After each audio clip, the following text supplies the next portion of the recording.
سیدنا عبداللہ بن عمر رضی اللہ تعالیٰ عنہ سے روایت ہے، وہ فرماتے ہیں کہ نبی مکرم صلی اللہ علیہ وسلم نے ارشاد فرمایا، تم سب نگران ہو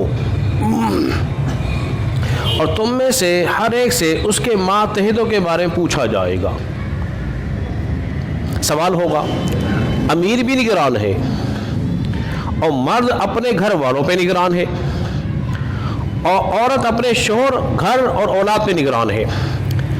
تم سب نگران ہو، تم سے قیامت کے دن تمہارے ماتحتوں کے بارے میں پوچھا جائے گا، سوال ہوگا۔ حضرات محترم ذرا غور کیجئے، نبی مکرم صلی اللہ علیہ وسلم نے کیا ارشاد فرمایا ہے کہ تم سب نگران ہو۔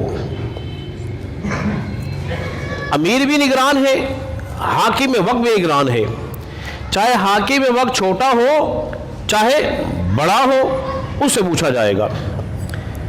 جو حاکم وقت ہے اس سے یہ پوچھا جائے گا، کیا تو نے رعایا کی خبر گیری کی کہ نہیں کی، ان کی تکلیفوں کو دور کیا کہ نہیں کیا، ان کے لیے تو نے آسانیاں فراہم کی کہ نہیں کی، اس کے بارے میں پوچھا جائے گا۔ اور اسی طرح جو ان کے ماتحت ہیں ان سے پوچھا جائے گا قیامت کے دن۔ مرد سے بھی پوچھا جائے گا، سوال مرد سے بھی ہوگا، چونکہ مرد کی جو ذمہ داریاں ہیں کیا اس نے ان ذمہ داریوں کو صحیح طور پر نبھایا کہ نہیں نبھایا، بچوں کی ضرورت کو پورا کیا کہ نہیں کیا، ان کی اچھی تعلیم و تربیت دلائی کہ نہیں دلائی، اگر رزق کمایا تو کہاں سے کمایا۔ قیامت کے دن ہر ایک سے چند سوال ضرور ہوں گے، ان میں سے پہلا سوال یہ ہوگا کہ رزق کیسے کمایا اور کہاں خرچ کیا۔ اب ذرا میں اور آپ غور کریں اس بات پر اور اپنے من میں اتر کے دیکھیں کہ رزق کہاں سے کمایا، کیسے کمایا، کہاں خرچ کیا۔ جو تمہیں علم حاصل ہوا اس علم پر تم نے کتنا عمل کیا۔ اگر یہ سوال اللہ نے ہم سے پوچھ لیا تو بتائیے پھر ہم کیا جواب دیں گے۔ تو لہذا ہر کوئی نگران ہے، اسے پوچھا جائے گا، مرد سے ہی پوچھا جائے گا۔ قرآن مجید فرقان حمید کے اندر یہ بات موجود ہے، اللہ نے شاہ فرمایا، یا ایھا الذین آمنوا قوا انفسکم واہلیکم نارا، اے ایمان والو بچاؤ اپنی جانوں کو بھی اپنے گھر والوں کو بھی اس آگ سے جس کا ایندھن انسان اور پتھر ہوں گے، وقودھا الناس والحجارہ۔ تو جہنم کا ایندھن کون بنے گے؟ انسان اور پتھر ہوں گے۔ تو اس جہنم کی آگ سے بچاؤ، خود کو بھی اپنے آپ کو بھی۔ اس لیے مرد سے ہی پوچھا جائے گا کہ تو نے اولاد کی تربیت کی کہ نہیں کی۔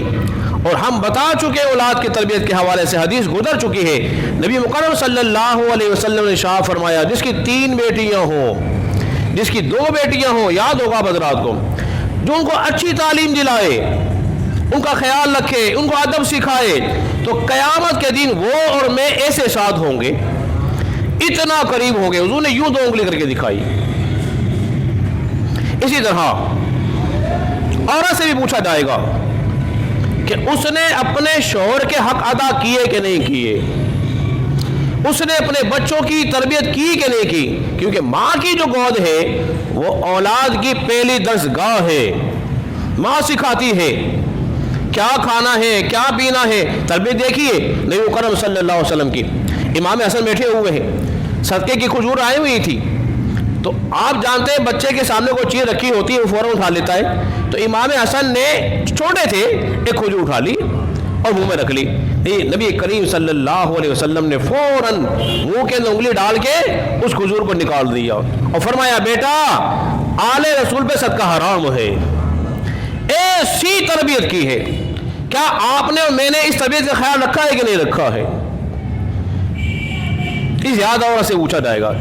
اور ہم بار بار بتا چکے، عورت 3 باتوں کی ذمہ دار ہوتی ہے شوہر کی غیر موجودگی میں۔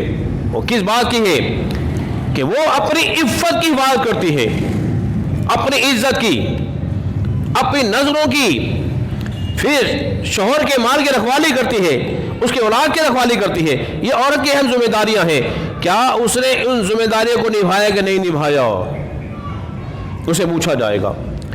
اور ہر ایک سے پوچھا جائے گا. اب ہر ایک سے پوچھ لیا تو ہر ایک جواب دے ہوگا کیا اس نے اپنے ہاتھوں کو برے کاموں سے بچایا تھا؟ کیا اس نے اپنی نگاہوں کو برے کاموں سے بچایا تھا؟ کیا اس نے اپنے پیروں کو، اپنے ہاتھوں کو، اپنی آنکھوں کو، اپنے کانوں کو بےہودہ فضول کاموں سے بچایا تھا کہ نہیں بچایا تھا؟ اگر نہیں بچایا تو پھر کیا حال ہوگا؟ ایسا نہ ہو یہ ہمارے ہاتھ، یہ ہمارے پیر ہمارے خلاف گواہی دے دیں.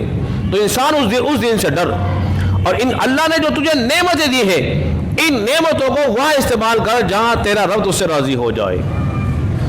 آخری بات کر کے اپنی گفتگو ختم کرتے ہیں. وہ نوجوان جو اپنی نظروں کی حفاظت کرتے ہیں، اپنی نظروں کی حفاظت کرتے ہیں، جانتے ہو اللہ انہیں کیا انعام دیتا ہے. نبی مکرم صلی اللہ علیہ وسلم نے شاہ فرمایا جو نوجوان اپنی نظروں کی حفاظت کرتا ہے اللہ تبارک و تعالیٰ اس نوجوان کی عبادت میں لذت پیدا فرما دیتا ہے. عبادت میں لذت پیدا ہو جاتی ہے. تو کیوں؟ اس لیے کہ اس نے نظروں کی حفاظت کی. تو آئیے ہم سب مل کر جو ہم سے سوال پیچھے جائیں اس سے پہلے ہم اس کی کیوں تیاری کر لیں، اس سے پہلے تیاری کر لیں. اللہ رب العزت کی بارگاہ میں دعا کریں کہ اللہ تبارک و تعالی ہم سب کو سمجھنے اور عمل پیرا ہونے کی توفیق عطا فرمائے.